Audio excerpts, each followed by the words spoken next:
Mukesh Ambani, born on April 19, 1957, is one of the most powerful businessmen in the world. He's the chairman and managing director of Reliance Industries, and as of May 2025, he holds the title of Asia's richest man, standing at number 13 globally with a staggering net worth of $108 billion. But Ambani's story isn't just about wealth and success. He's often described as a plutocrat, a figure whose power comes directly from money. Over the years, he has attracted both admiration and criticism, facing allegations of market manipulation, political ties, cronyism, and even exploitation. Mukesh Ambani was born on April 19, 1957, in the British Crown colony of Aden, which is present-day Yemen. He came into a Gujarati Hindu family, the son of Dhirubhai Ambani and Kokilaben Ambani. His father, as many of us know, went on to establish Reliance Industries, today the largest public company in India by market value. Mukesh grew up alongside his younger brother Anil Ambani and his two sisters Nina Badrasham Kothari and Deepti Dattaraj Salgankar. But his life in Yemen didn't last long.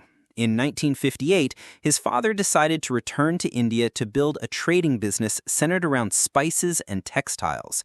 That textile brand was first called Vimal and later became widely known as only Vimal.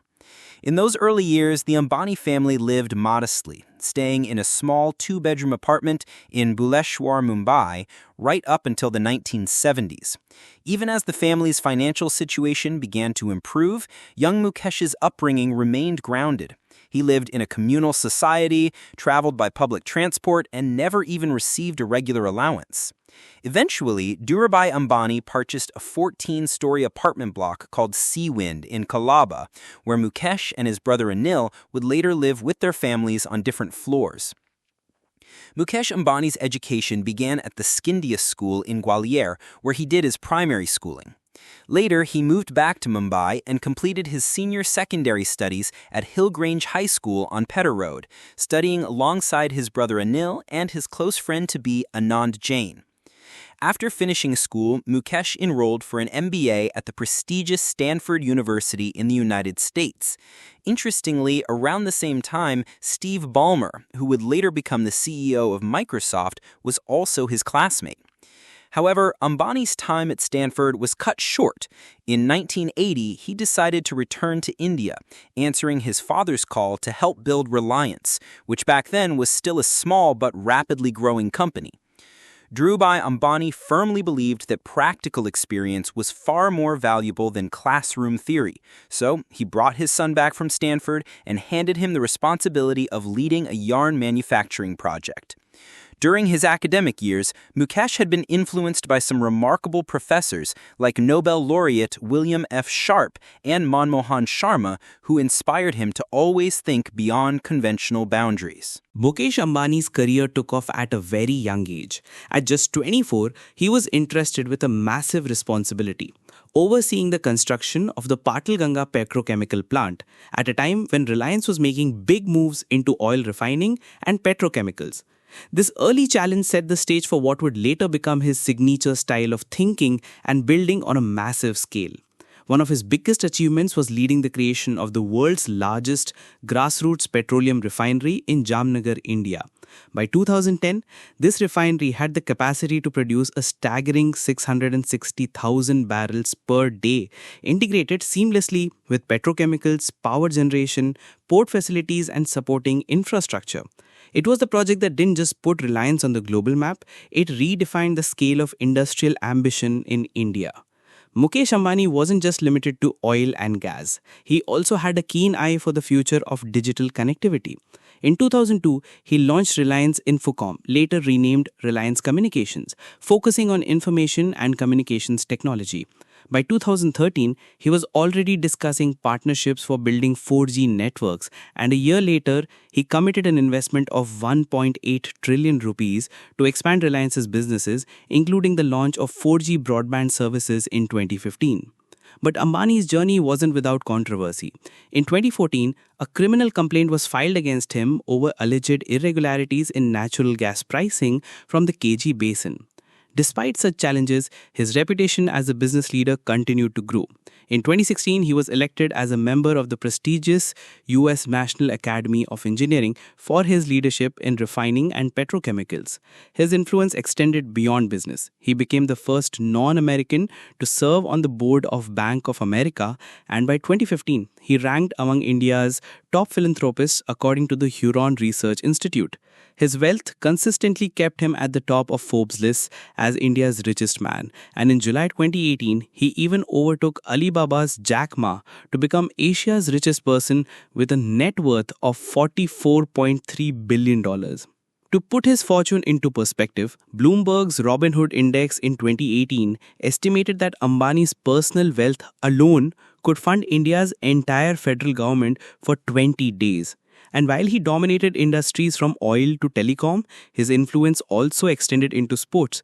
He owns the Mumbai Indians, one of the most successful IPL franchises, and co-founded the Indian Super League, bringing football to the forefront in India.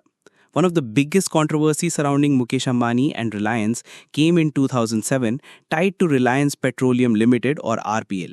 Back in April 2006, RPL went public as a subsidiary of Reliance, priced at 60 rupees. Very quickly, the stock surged to nearly 100, but the rally didn't last. The market crashed by about 30% and the price slid back to 60. What followed drew the attention of regulators. According to the Securities and Exchange Board of India, Reliance Industries, along with its agents, carried out a planned trading strategy to manipulate shares of RPL. This operation led to unauthorized profits being siphoned off before RPL eventually merged back into Reliance Industries in 2009. The penalty was massive. Reliance was fined a total of 950 crore rupees, that's 9.5 billion, with 447 crore accounted as retracted gains and 500 crore charged as interest. It became one of the most high-profile cases of market manipulation in Indian corporate history. In 1985, Mukesh Ambani married Nita Ambani. The story of their meeting is quite unique. Dhirubhai Ambani, after watching Nita perform at a dance event, thought she would be the perfect match for his son. Together, Mukesh and Nita have 3 children, twins Akash and Isha, born in 1991, and their younger son Anant, born in 1995. The Ambani family lives in Antilia, their iconic 27-story private residence in Mumbai, once considered the most expensive home in the world with a valuation of around $1 billion. Antilia is not just a house, it's practically a skyscraper of luxury. It has 3 helipads, a 160-car garage, a private theatre, a swimming pool, a fitness center, and requires a staff of nearly 600 people to keep it running. Mukesh Ambani also became known globally as the world's richest sports team owner after buying the IPL franchise Mumbai Indians in 2008 for $111.9 million. Beyond his empire, his lifestyle choices stand out. He is a strict vegetarian and does not consume alcohol.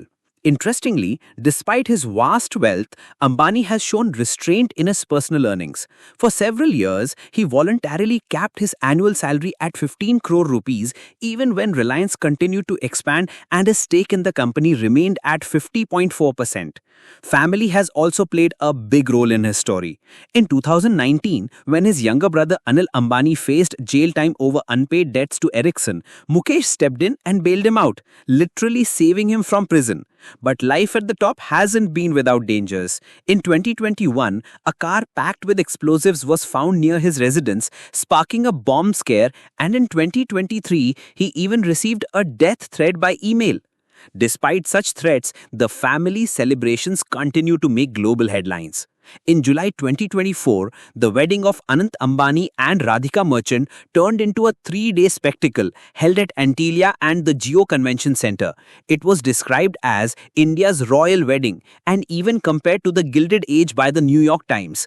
Estimates suggest the cost of the wedding ranged between $300 to $600 million, drawing both admiration and criticism over India's growing wealth divide. Anant himself later made headlines for donating a 15 crore crown to Lal Bagh Chauraja. And in the same year, Mukesh Ambani added yet another symbol of luxury to his name. He became the first private owner in India of a Boeing 737 MAX 9 aircraft worth about 1000 crore rupees reserved for the family's long distance travels. And that is the story of Mukesh Ambani, from a modest two-bedroom apartment in Mumbai to becoming Asia's richest man and one of the most powerful business figures in the world. His journey is marked by ambition, innovation, and daring risks that transformed Reliance into a global powerhouse. But it's also a story surrounded by controversies, criticisms, and questions about wealth and power in modern India. Whether you see him as a visionary entrepreneur who reshaped industries or as a symbol of extreme inequality, there's no denying Mukesh Ambani's influence. His name has become synonymous with both opportunity and opulence, and his legacy will continue to spark debates for generations to come.